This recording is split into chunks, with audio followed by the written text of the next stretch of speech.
I remember sitting in the Howard Johnson motel dining room. That's where a lot of us had our rooms, at the time on US 19 North, there in the Tampa Bay area, the Howard Johnson Hotel. And I was sitting at a table talking to Greg Haglund. I call him Greg, it's William Greg Haglund. And I said, boy, it'd sure be nice if I could meet Bob Minton. I had heard about the man and some of the things he was doing, throwing money around to people. Like I knew from my friendship through Jerry Armstrong that he'd given Jerry a sizable amount of money. And I knew from Arnie, same thing, had gotten quite a chunk of change. And well, several others I won't name, but Greg said, oh, warrior, turn around. That's Bob right there. He was sitting behind me with his back to mine. And I waited till he was done talking and tapped him on his shoulder and said, hey, Bob, I'd like to introduce, I'm Warrior. And he's like, hey, Warrior, wow, glad to meet you, blah, blah. And during our conversation, I mentioned basically that there is so much more I could do as an activist. And I was lamenting the fact that I did not own a scanner. Okay. And Bob reached in his coat pocket and pulled out a cashier's check for $1,000 and handed it to me. And he said, this should buy you the scanner you need. And literally, I started to cry. And I said, I don't need that much money, Bob. A scanner is like, I think, $160 plus tax, He's like, no problem. Keep it. You might need some optical character recognition software like OmniPage Pro. You might need some more RAM for your computer, whatever. No strings attached. You do with the money whatever you like. Just consider it. For anybody watching, Bob Minton was never involved with Scientology. He was a multimillionaire who was offended and affronted by what Scientology was doing. And so, used a large part of his fortune to help people, and then himself, of course, became the subject of a massive Scientology counterattack. So that he'd married Stacey Brooks, Stacey Young, along the way, and they sort of withdrew from the fray. I contacted Bob very late on, probably 98, when I was trying to buy a piece of blue sky back out of bankruptcy, and Scientology had made an offer of £15,000 to buy all of my stuff out of the bankruptcy, which they'd inflicted upon me through legal costs. So totally to do with legal costs that I was bankrupted. And I went to him and said, look, I need this money. The trustee has said that normally what they do is auction, but he said, look, this, when he'd started in 95 on the bankruptcy, he was ruthless. He was awful. The things they told him about me. I had 4 days on the witness stand in which they proved that there was £3.50 that I hadn't declared in the bankruptcy. £3.50. That was the whole thing. For 4 days being grilled by their barrister. And, we got to the end. So he'd been awful, this trustee. He'd been really dreadful. And then during the second year, he'd started to realize that there was something hokey going on. And by the end, he said, look, I'm retiring. This is my last job. They've offered £15,000. If you can meet it, I won't put it to auction. I will break the rules for you because these are awful people. Cool. But it still meant I had to raise £15,000, which is in fact the cost of the 4 days of hearings at the start of the thing. How much is that US money? That's about $20,000. Okay. Yeah. So I went to Bob Minton. It was my first contact with him. And by that time, he was on the ropes. He couldn't provide anything. Thankfully, some other people did come up, and so we still do own, all of those things that I wrote. I mean, by now, it's just a massive material, about 500 articles I've published. But so a large part of that was the Lisa McPherson Trust, and we maybe should just put in that Lisa McPherson was a very dedicated Scientologist who had a manic episode, was taken to a psychiatric hospital. She was taken out of the hospital by Scientologists, and she was found dead with ligature marks on her wrists and her ankles. And she died, I believe the cause was dehydration. Yeah. And it was a case that was supervised by the current head of Scientology, David Miscavige. Mm-hmm. And amazingly, there was, almost nothing happened. And so you guys, I'd withdrawn by 96. I'd had enough, it was not a good thing to be doing. The courts wouldn't support me. I had nothing financially. I was living on charity to do what I was doing, pretty much doing some interventions so that I could use that to be able to talk to people who didn't have, the 98% of ex-Scientologists who didn't have any money to be helped. But it just become an awful life. I noticed. Yeah. And that's the kind of pressure that we face. It's funny talking with Aaron Smith Levin a couple of months ago, and asking him about, he was sort of, what harassment? They've got nothing left. And trying to say, I got 16 years of this every day, But thankfully, we paved the way for them to have an easier life than we did in that respect. Because in those days, back in the mid-90s, when I became an activist, 95, there generally was a lot of fear of what Scientology or OSA could do to people. There weren't a lot of activists then relative to now, or critics speaking out. Well, Arnie Lerma, when I asked him for a puff for the new full edition of Let's Sell These People a Piece of Blue Sky, said before the internet and safety in numbers, there was John Atack. And I mean, there was Lawrence Wallersheim and Bob Penny and Jerry Armstrong, notably at that time as well. But there weren't many of us. And it's only really with ARS, Alt Religion Scientology, which was one of the major forums and the original World Wide Web. It's only with that suddenly, with anonymity, it went from there being less than 10 critics of Scientology in the world to there being more like 10,000, which is a good thing. And so they focus on the celebrities. So Mike Rinder will still be getting something, Leah Remini, Tony Ortega. But I was amazed when I came back in 2013. I came back because I realized that most people don't recover from Scientology. They just change the language and keep believing the weird nonsense that Hubbard's put into their heads. And I don't mind people believing weird nonsense as long as they're thinking about it, as long as they have examined it and thought about it. But when I came back, I really thought, it's all going to start again. And it didn't. They're just so overstretched now that they decided not to put the resources into silencing me. So, I mean, we've probably put up about 150 videos about Scientology on this channel with no threats whatsoever, which I'm very pleased about.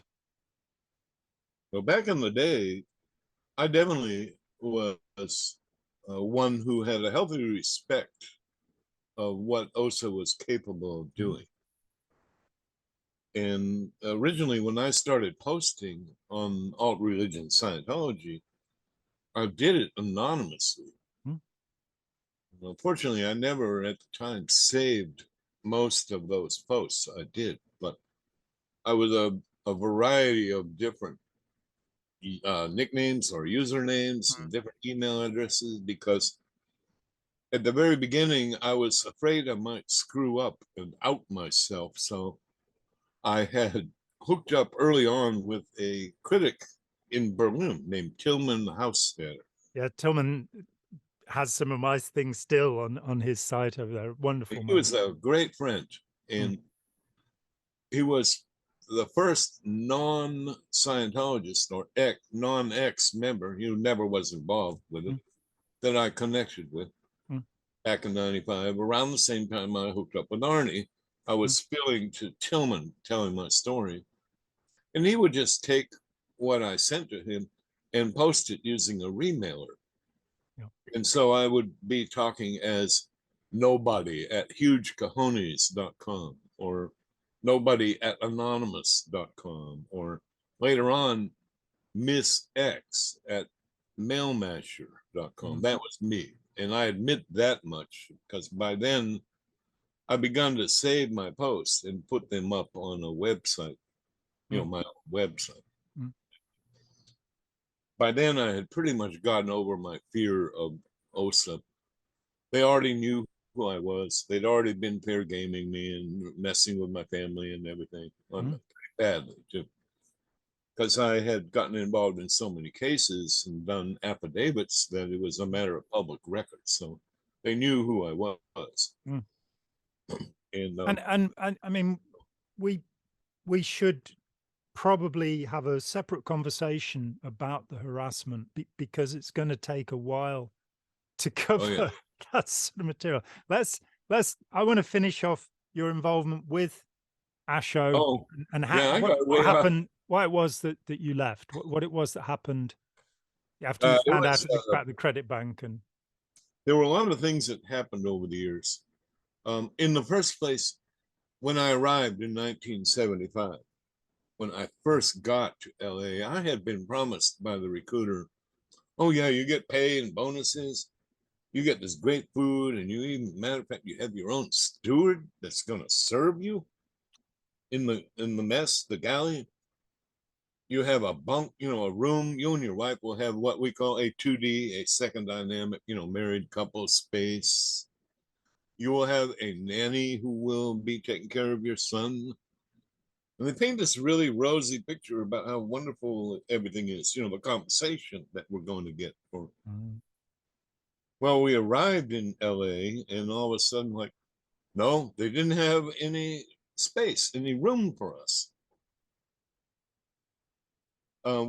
We were first told to go over to the cadet org where they take care of the little kiddos, the cadets, the Scientology, children.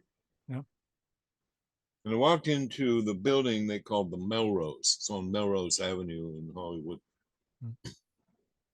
There were 4 or 5 kiddos crawling around on the linoleum tile, reeking of urine, and no adult anywhere to be found in reception area in the lobby where these kids were unsupervised. And I was like, when I saw that, I wanted to just turn around and go right back home to Texas. But I didn't have the money to do that. I'd spend it all getting to LA. I had a little bit extra, but crossing over from the New Mexico to the Arizona line, I just crossed over into Arizona. And the service station attendant where I stopped to gas up said, that tire pretty bald there. You don't want to have a blowout on this highway. They get really hot in the Arizona sun. And he was right. And what little money extra I had, I ended up buying a tire put on my car. Okay. It's another whole story about that trip. Really interesting trip up there.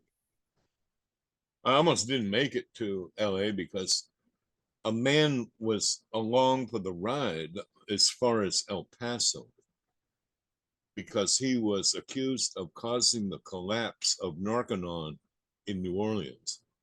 Which is Scientology's drug rehabilitation group. Right. He was wanted for a trial, a committee of evidence at the Flag Operation Liaison Office for the Western United States in LA. He went along with me, but when he got to El Paso, he decided that's it. I'm not going any further. He made up some reason why he couldn't go. By the way, that is the month I first met Jerry Whitfield. Yeah. October 75. He was the assistant guardian for Narconon El Paso at the time. And that's where I spent, me and my wife spent the first night of our trip. That was 600 miles from Austin to El Paso. I drove day 1. Day 2, I drove the remaining 800 and some odd miles into LA. Wow. Broken into, 2-day trip. Anyway, so I got there and it was just shit. I'm sorry. It just pitiful and bad. The pay ended up not being what we were promised. Sometime we were on rice and beans. There was no nanny for my son. Nothing. All the promises they made were lies. In fact, not only that, but they told my wife that she wasn't even qualified for the Sea Org because they said she has a psych history. That's another whole story. She didn't. And that had the involvement with the Neurological Institute had all been explained prior to us even signing our contract or going to LA. It was all fine. But then when we got there, all of a sudden, she's not qualified, and they separated us. And I had to go live in a dorm with 8 or 9 other guys, bunk beds 3 high in the Hollywood Inn at 6724 Hollywood Boulevard, that building with the long vertical Scientology sign. Yeah. That was where at the time they were running the Estates Project Force, the basic Sea Org indoctrination force. The Flag Operation Liaison Office, BOLO, Western United States was there. And the Sea Org birthing, all the upstairs floors were like hotel rooms, basically, where staff had their quarters where they would sleep. A galley, a restaurant, down below on the street level and whatnot. But the EPF, States Project Force, would run out of the basement of that building at the time. So I had a room there with 8 or 9 other guys, which is not good. In the morning, picture 8 or 9 guys sharing a bathroom and hurrying to try to get shit, shower, and shave, if you will, and then get on post. Oh, crazy. But there was that. A year later, 76, we received a mission in the form of Wayne Marple, Flag Mission Order 1674 in charge. And his mission second was Jack German, the HCO area secretary for Astro Day. And they called all the parents together in the St. Hill Special Briefing Course practical room. It's in the old Astro on Temple Street. And said, we have located a ranch, a facility for the new cadet org. But due to the fact that it is so far away from the orgs in LA, parents won't be able to see their children every day, effectively canceling family time. And that was an important thing for me because when I joined the Sea Org in 1975, my little boy was 10 months old, my oldest son. By 1976, he's going on 2, not even 2. And that was a condition that, we have a nanny and you get to see your kid every day for family time, which is an hour, and dinner, 45 minutes. You can take them to dinner with you too, if you want, So I was getting an hour and 45 minutes a day with my kid. That was cool. Yeah. I could live with that. Yeah. Pretty much what I would have done if I weren't even in Scientology to begin with. I mean, that's a decent amount of time, and I was fine with that. But then when the mission came and said, now you're only going to be able to see your kids on the weekend on libs if your stats are up, because we can't allow to see your kid every day because the travel time would cut across production too much. We're talking about an hour drive each way. Can't see your kid. And oh boy, I remember when they said that, and I looked around the room at all the parents. They were all what Scientology called BIs, bad indicators. They're all frowning. And some of them are going, and I could see that, I was far from the only one who, that was a moment where I immediately became disaffected right then and there. The decision was, well, this bullshit's going to be what's going on. I'm out of here.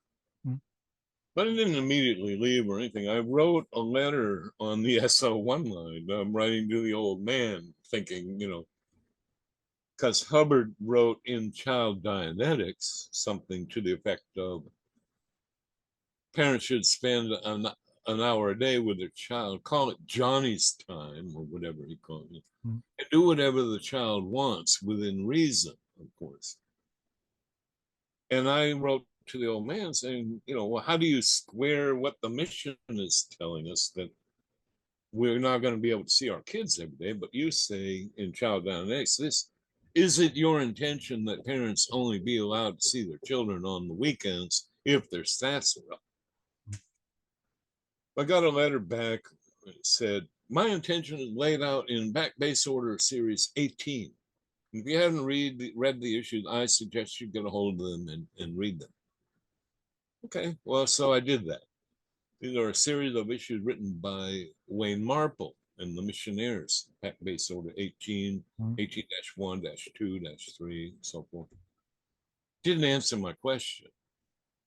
No. But, this is not telling me what Hubbard's intention is, because all the issues were not written by Hubbard. None of them were written by him. No. So I write back to him and say, okay, sir, I've read these issues. I still would like to know, is it your intention that parents only be allowed to see the children on the weekend if their stats are up? Yeah. I repeat the auditing question. Yeah, TR3, training routine 3, repeat the auditing question, right? Yeah. I get a letter back later. Well, you need to report to Qual and word clear the Back Base Order 18 series. And I'm thinking, that's freaking invalidated, is what I'm thinking. Like, what a load. A horse to, Of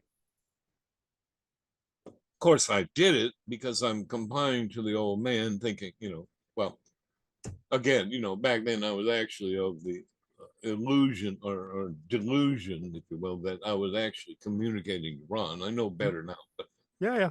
I wrote letters over the years and believed it. It was only when I saw the Laurel Sullivan order that I realized I'd been duped. So we went back and forth a few times, and finally I had enough. I wasn't getting an answer to my question, and it looked like what was going to happen was just what Wayne Marple and Jack German was saying. We're going to have this ranch, and the kiddos are going to be there because they were too much of a distraction to production. Too much of a problem. Later on, I saw LRH advices where there are to be no children in Cedars, none. They didn't want them around. I got into a conversation the other week with Karen de la Carriere, and I thought the abortion rule was something that David Miscavige had brought in, and she put me right. She said, no, on the ship, if you got pregnant and you wanted to have the child, you'd be sent to a land organization. You weren't children weren't allowed until, of course, they were 11 years old and could become slaves to run Hubbard. I think that's why when I joined the Sea Org in 75, the commanding officer was a woman named Irene Howie. Now, previously, she had been Irene Dunleavy. She's married to Tony Dunleavy, and she was on the ship, the Apollo, and got pregnant and left the Sea Org. Even before the Sea Org, she had been at St. Hill in England, and really old timer, and she's still in to this day. But so she was commanding officer at Asheville. This Irene, maiden name Irene Johnson, and she's from Australia. I think her parents were Scientologists too, maybe. I'm not sure, but so she was Irene Johnson, then Dunleavy, and then Howie. She was married to Bill Howie, who ended up owning a mission in San Antonio, Texas. Okay. And they divorced, and then she married Jack German, the ACO area sec, and she's to this day going by that name and still married to Jack. But she had left the Sea Org because of being pregnant, not wanting children, on the ship. Okay. Okay, so there I was with the understanding that ultimately what's going to happen is we have a cadet ranch, and I'm not going to be able to see my kid every day. And I came to the conclusion that I'm not going to fight this anymore. I'm just going to go over to ethics and tell them, put me on a routing form. I'm leaving the Sea Org, routing out. The proper way. I'm going to get on a routing form. I'm going to do my lower conditions. Okay, I would wait around for an auditor to give me a security check. And so, yeah, I was assigned a lower condition in 77. Now, 2 years in, I wanted to leave. And, well, this is the second time I wanted to leave. The first time was the day I arrived in LA. I wanted to turn around and go back home. But now, I'd already been separated from my wife for almost 2 years anyway, because she wasn't allowed to be in the Sea Org after signing a contract here in Austin, and then reporting to LA, they said she'd not qualified. But I'd already been separated and living like with other guys in a dorm, and my wife lived with a woman who was staff at ASHO, Ruthie Weisberg. She was a public executive secretary for ASHO, lived off base. I never knew why, but my wife lived there with Ruthie, and there's another roommate guy who was a non-Sea Org contracted letter registration typist, Ray Peck. Very unusual that he was not a Sea Org member, but he was staff who lived there too in the house. So, I was already not really able to be a family unit, not to be with them much at all. And then they wanted to take away what little I had and make it only once a day if my stats were up. Once a week. Once a week if my stats were up. I was ordered to security checks, and I had a bunch of them. For 17 weeks, I was checked, security check. No pay, all that time, of course. But I was in a lower condition of treason, betrayal of trust. Go figure. They're the ones who broke their contract with me, their agreement with me. Absolutely. And I'm the one that's wrong, right? Okay. And as L. Ron Hubbard says, we always deliver what we promise. Oh, yeah. Flag Order 732. A Sea Org member is supposed to get his allowance, right? Okay, sure. Yep. It's amazing looking back at how much bullshit I put up with because I believed in the cause. Yeah, as Solzhenitsyn put it, for the good of the cause, the things we're willing to do. We're going to save the planet and bring everybody to enlightenment. Any day now, we'll clear the planet. Wow. There's an earlier story, maybe that's another time, why I even joined the Sea Org to begin with. It wasn't to get my case handled, I'll tell you that much. I never even considered that I had a case. No, me neither, really. I attested to natural clear in the end. So did I. So did in January of 1979. I was around the same time. Yeah. Around the same time. Well, what number are you? I'm 11070. Well, the orgs are assigned batches of numbers, so it's hard to say. I was 17876. But, yeah, I knew they would get batches, so there's no actual correlation between the number and a time, because you have a later number, but actually a test earlier, and vice versa. Yeah. Well, I know this because I used to work pretty closely with the Auditor magazine editors that time period, and I knew how there were batches of clear numbers given out to the different orgs. So. Yeah. And they were given out with a certain degree of optimism, I think, so that it seemed as if there were far more clears, whatever that term means. I mean, no, I don't think anybody achieved it, but there were people like you and me who were fundamentally cheerful people who wanted to help others, and we would be, designated as natural clears to explain why Scientology wasn't working.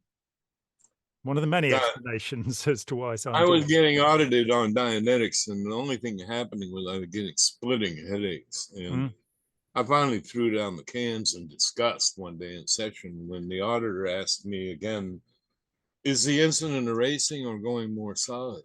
And I said, neither. It's like a memory. It's like what I ate for breakfast this morning. I can run through that and recall Mm. that and every other damn thing forever. Mm. It's not gonna erase. It's not getting more solid. But Mm. I sure have a hell of a headache, like migraine level headache. Mm. So then that was that on Dianetic auditing. And then I got put on the end of endless interiorization rundown. And that was more misery. Mm. And Yeah, then endless misery. Yeah. Oh yeah. One Saturday I went out and got rip roaring drunk with a bunch of staff at Asham. Mm. Jeff Albrin did sixth. The staff section officer, Jackie Mercer, who was from Austin, actually, too.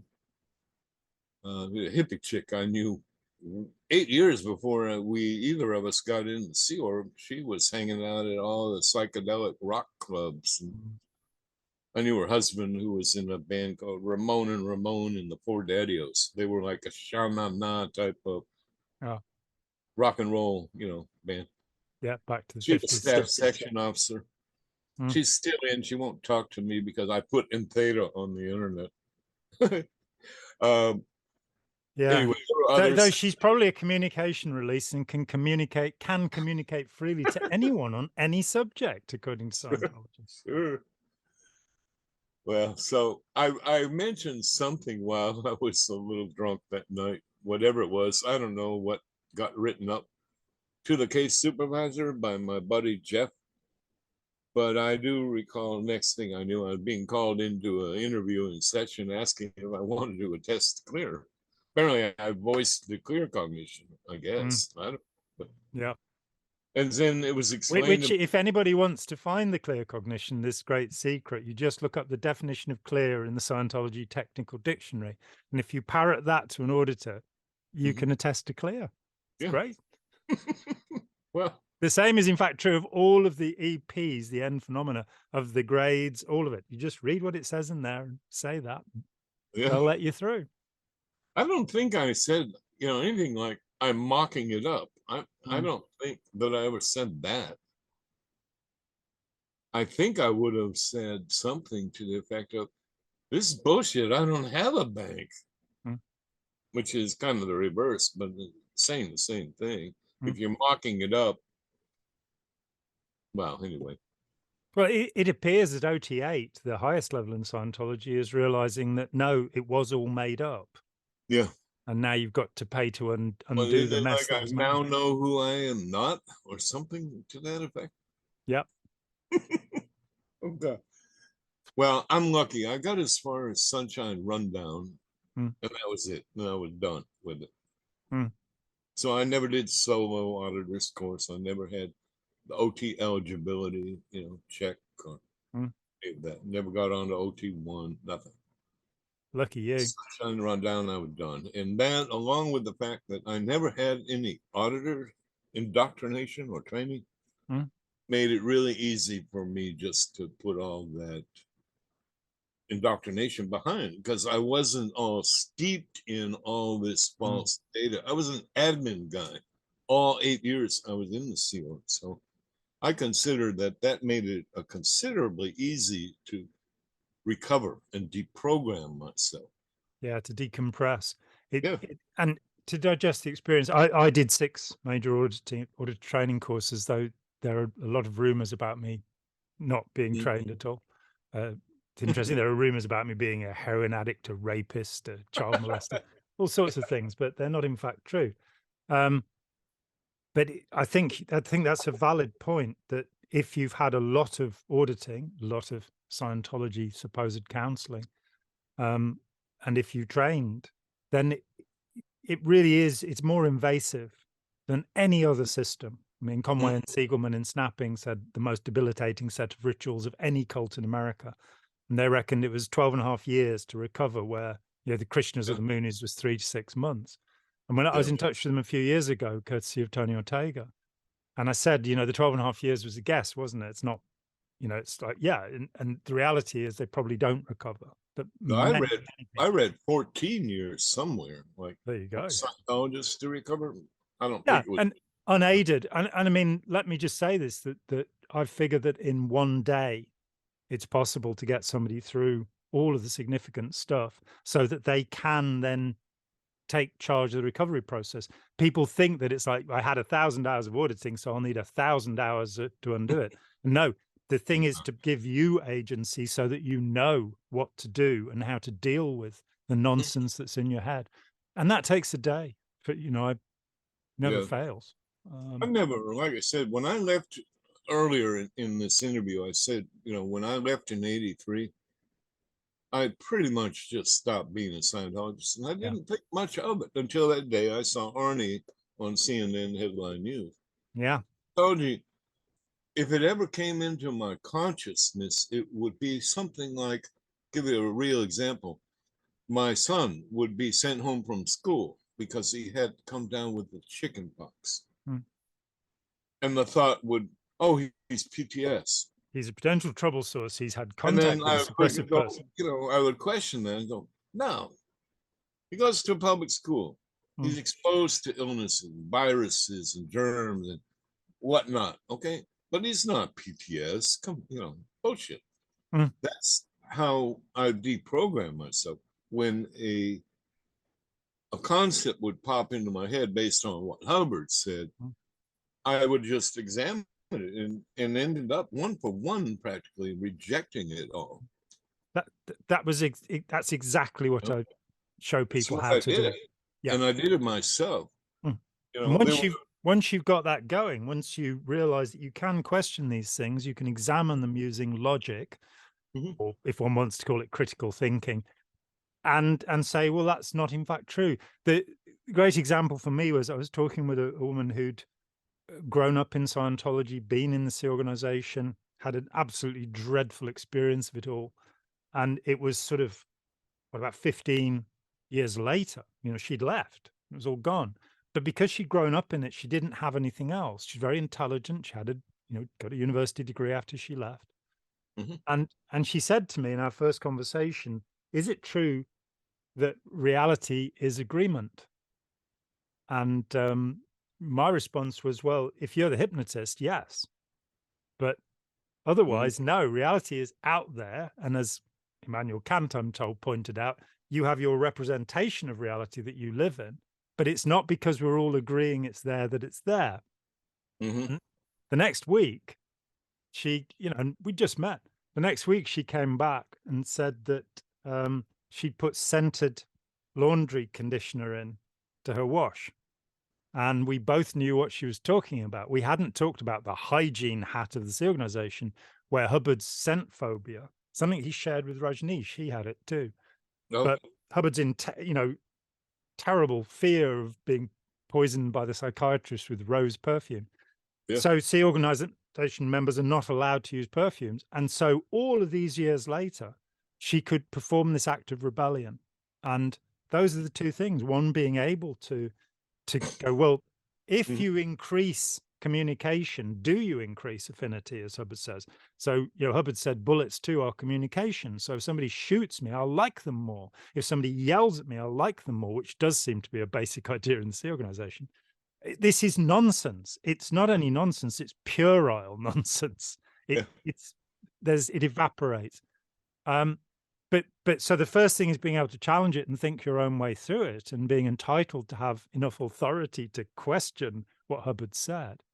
And the second thing is to then rebel against the little rules that have been implanted and instilled along the way. So you just, as you say, you naturally deprogrammed yourself. By the time you were done, the love affair was over and you were ready for the divorce. Well, that's how I did it. Just and it doesn't seem like there were that much to actually question, because of my training, like I said, was purely, for the most part, administrative. Okay. There were a few different things about Hubbard's way of doing finance. Okay. But I generally didn't take issue with any of that. It made sense, at least, why he would want it done that way. Even the statements he made about how we assign this significance before the tax cruds do, or whatever, the IRS men. But he made statements about how you know, what is, or, is, it's a matter of imagination. Hmm. Okay. The man with the most imagination wins. We assign the significance to the figures before they do. He with the most imagination wins. Hmm. Crap like that. Like, okay, I got that he was hiding, and evading taxes and whatnot. Hmm. I didn't have a problem with that, of course, as a Sea Org member. Hmm.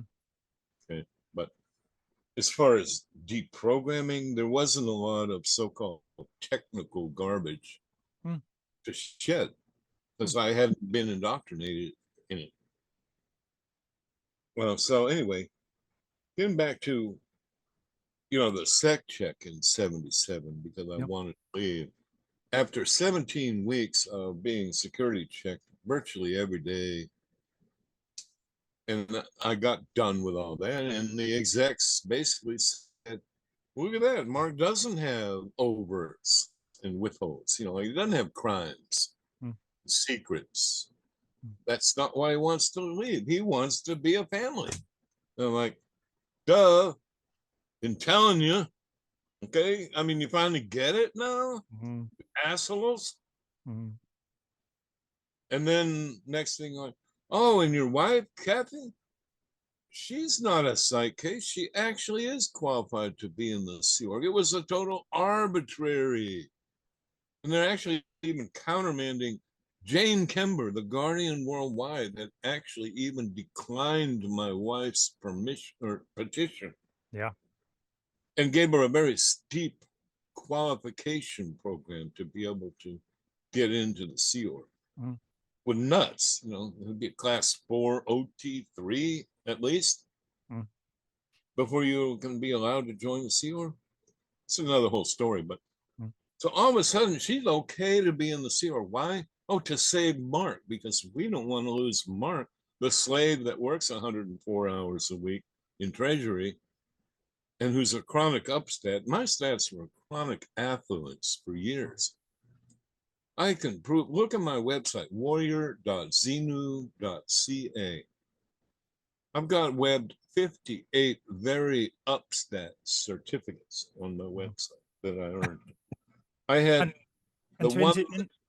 to interject for those who've not had the misfortune to be involved with Scientology, everything in Scientology is measured by statistics. It's pretty much Hubbard's reworking of the Taylor management time and motion system, which has long been shown to be not a very good idea in managing people because it treats them as machines. And the idea is that you'll be assigned an ethics condition according to your statistic. So if you have a flat line, that's non-existence. If you're going up slightly, that's normal. Then you have affluence, you have power. Then you have ones where your statistics are going down. So the power statistic is a almost vertical line. So if in the simplest terms, every position in Scientology has a statistic. So if you're a letter registrar, the amount of letters that you send out and the amount of letters that come in, that would be your statistic. If you're selling something, then it's the amount of money you make. The fundamental statistic of Scientology is the amount of money you make. As Aaron Hubbard said, the governing policy of Scientology is make money, make more money, make others produce so as to make even more money. That's the basis of the Scientology religion, the governing policy. He called it the governing policy. It's not me that's calling it that. So you're saying basically that you were a highly productive member of the staff and that you can prove it, and that anybody who wants to can go and check on your website if they want to. Yeah. When I joined and was posted into Treasury, that showed we were insolvent. We had more bills than we had money to pay them. We had back bills, unpaid bills.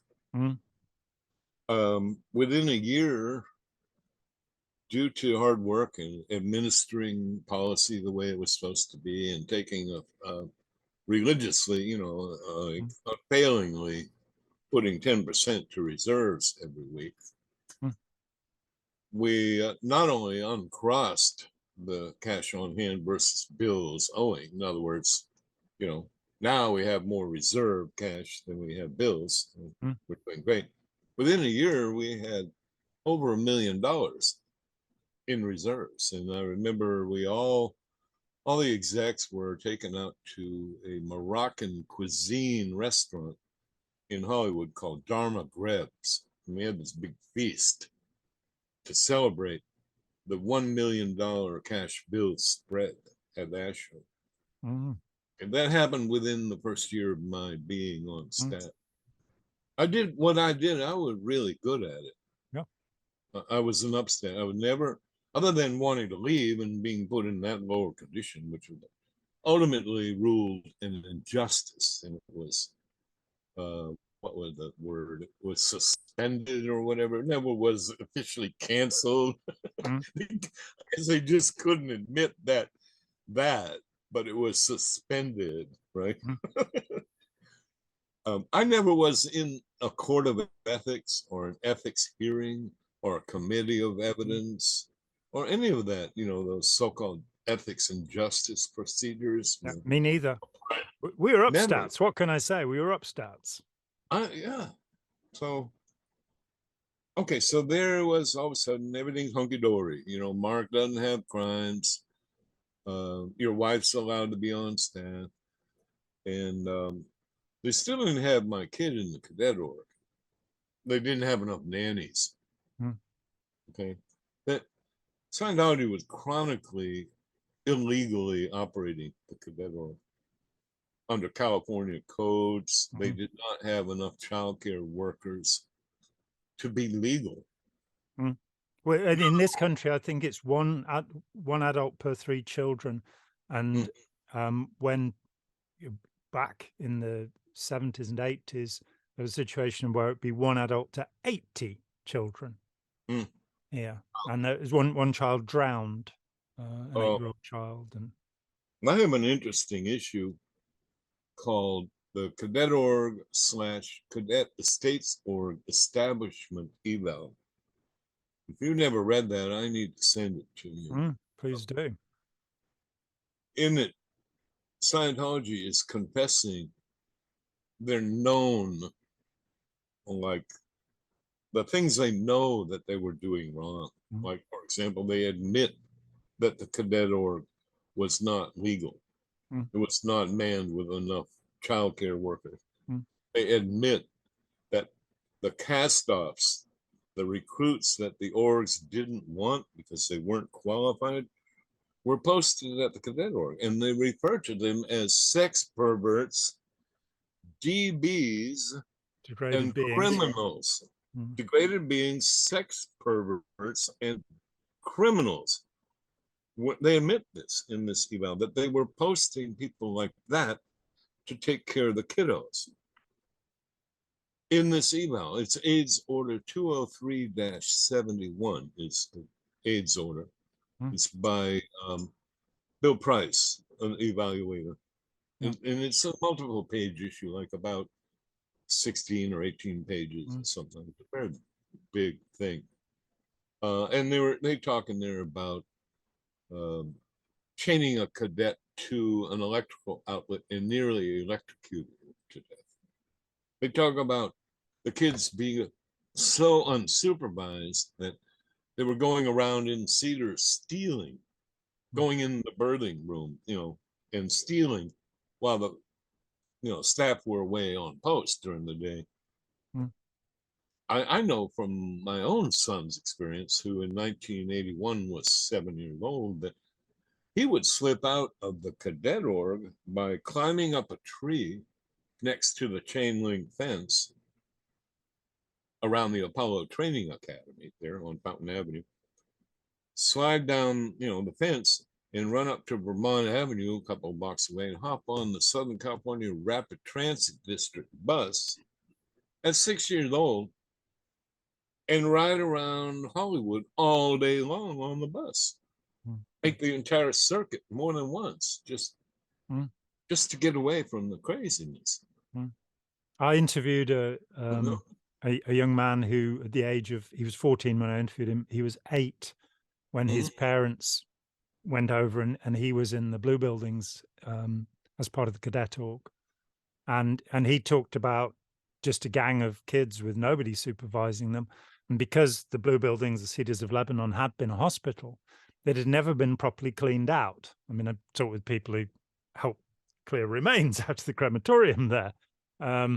But years later, in the early 90s. But he was there, about 1981 or something.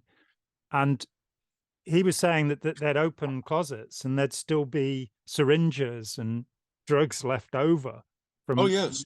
And they'd go up on the roof and play on the roof, 8 years old, unsupervised. I can remember when they found a liter-sized glass jar of liquid morphine in Cedars. Oh, yeah. Of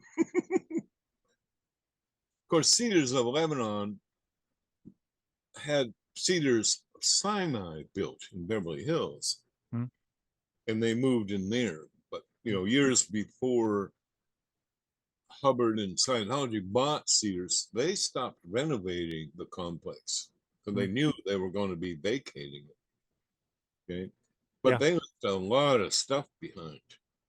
And I actually saw this. This is not hearsay. I saw this jar of morphine. But there's other stuff too, of course. But wow. Yeah, somewhat irresponsible for the most ethical group on the planet. Well, so there was 77. Things improved slightly for a time, and I chilled out because I got handled where I didn't want to leave. Then we had the list one era, and that was really hard, losing my senior and essentially taking on a workload that was double. Because Jim, my senior, who had been Treasury Sec, he did certain parts of the Department 9 in Scientology. That's records, assets, and material.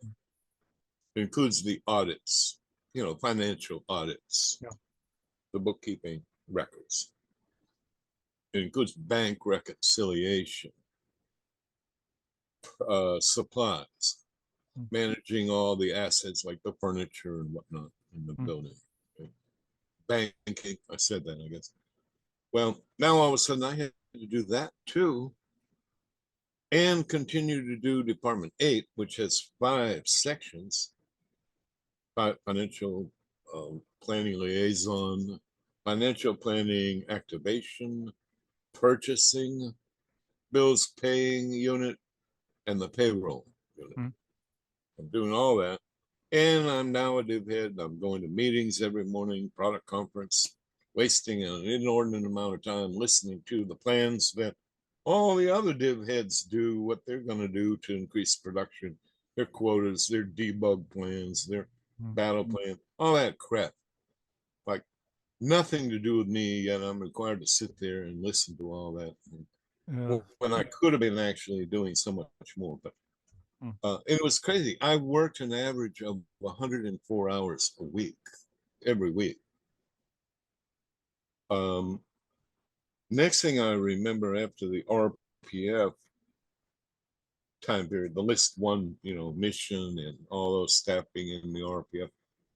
In 1979, December, we received a mission again into ASHO, and it was run by Bill Franks. This is before he was appointed executive director international.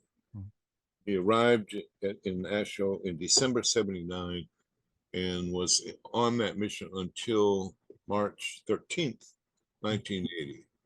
It wrapped on Hubbard's birthday, 43 years ago today.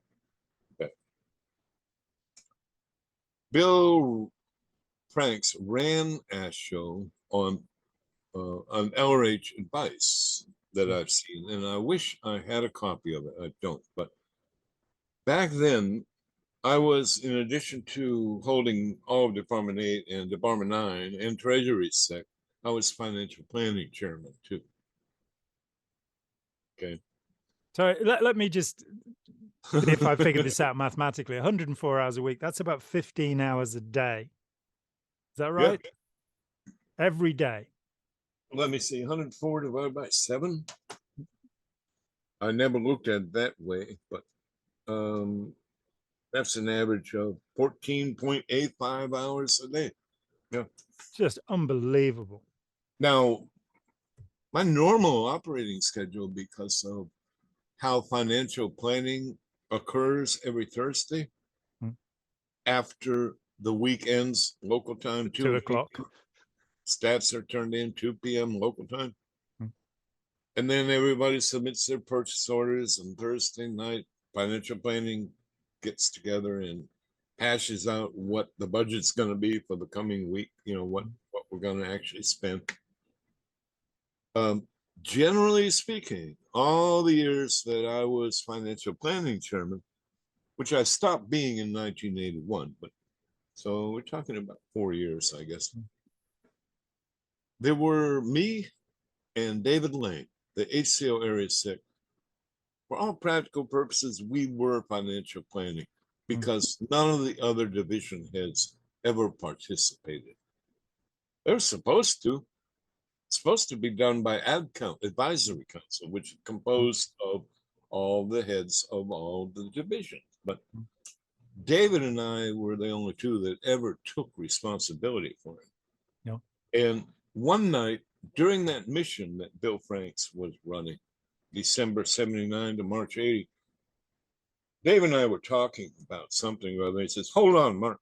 And his office was across the hall on the mezzanine level of Ashland. He ran over there to get a transcript from, I think it was from the FEBC, the Flag Executive Briefing Course, that was held, originally on board the Apollo in 1971 time period. With Jay Hurwitz as the course supervisor.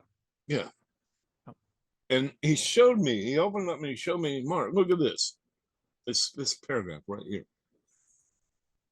It's burned in my mind to this day. And that's why I wish I could find it to verify. But my recall is that Hubbard said, quote, "The blunt threat of punishment alone and unmistakable can get stats up," unquote.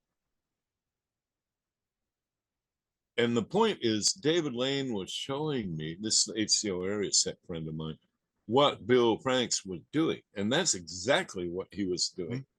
I'm sorry, Bill, rest in peace, wherever you are, but you know damn well what he did was he was going around to the org during that Darch period, they called it. December 79 to March 80 was referred to as Darch.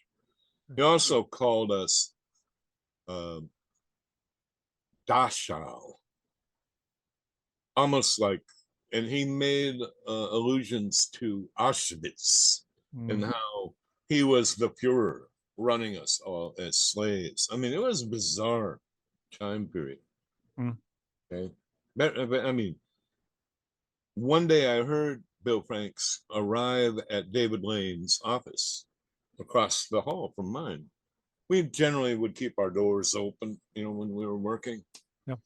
And Bill walked in there and said to David, "You will have a recruit within 1 hour or else you're on the RPF." This is not hearsay. This is something I heard. Yeah. And that's what he was doing. We were, during that time period, given hourly production quotas that we had to meet. And they were enforced under threat of punishment, like a lower condition assignment at least, or an RPF assignment. Now, David was trembling in his boots. I mean, who wants to go to the RPF? Unfortunately, he went out on the street around the complex there at Cedars and found some guy and said, and David admitted this to me later after he had left and I had left and we reconnected. He said, "Mark, I went out there and I told this guy that like he was homeless, kind of like, what he called a DB, a degraded being, like a criminal type of guy." David's words, okay? And I would concur, because I'll get to that. he told this fellow, look, man, I need you to come in here, this blue building over and sign this contract. You'll get a bunk, a place to crash. You'll get meals. You can take a shower, clean yourself up. And I don't care if you stay past Friday.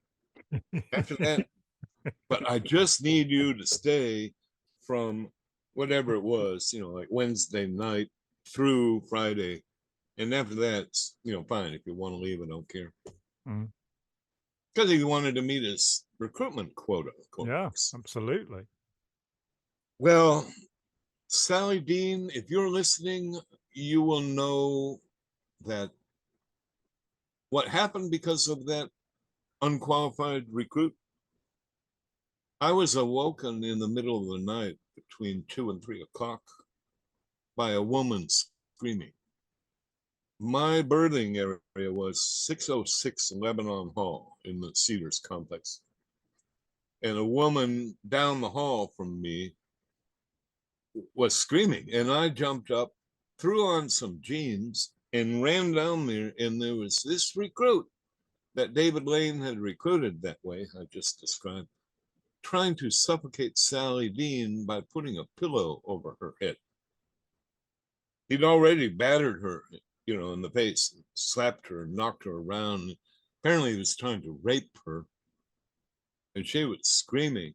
And he was trying to muffle and suffocate her with a pillow. I broke that up. And the guy ran out, ran down the stairwell and got away. I wasn't able to stop him. It was just me, that was there breaking it up. So that's an example of the kind of thing that can happen and did happen during that time period because of the stat push, if you will. The threat to get your stats up caused a lot of false reporting of statistics and not genuine, like what they would call true production. Okay, like bullshit. A lot of crap going on. Okay, and it's what will happen when you're focused upon statistical management rather than actually getting the job done. Yeah, people will cheat.